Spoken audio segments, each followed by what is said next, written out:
छोटी चुकी से पोसी के सयान कोई नी पापा जी। छोटी चुकी से पोसी के सयान कोई नी चाचा जी। जनिया बैठाई दिया वादान कोई नी पापा जी। जनिया बैठाई दिया वादान कोई नी पापा जी। दान कोई नी चाचा जी। बीरान कोई नी पापा जी।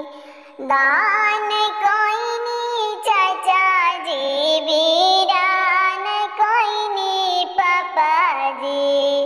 जनिया बैठाई दिया वादान कोई नी पापा जी।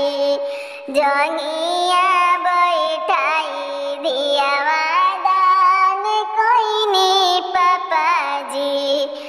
आपन जान जलावा उतार दिहनी पापा जी।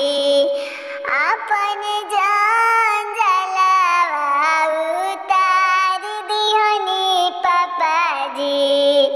हमारा के जंजाल में डाल दिहनी चाचा जी। हमारा के जंजाल में डाल दिहनी पापा जी। हमारा के जंजाल में डाल दिहनी पापा जी। हाथवा धराई कन्यादान कोई नी पापा जी। हाथवा धराई कन्यादान कोई नी पापा जी। दोसरा दुआरे बेटी के भेज दिहनी पापा जी।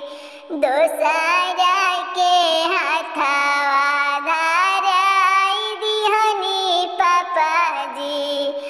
आपन हाथवा छोड़ाई लिहनी पापा जी। आपन हाथवा छोड़ाई लिहनी पापा जी। अनजान दुल्हा के हाथवा धराई दिहनी पापा जी। अनजान दुल्हा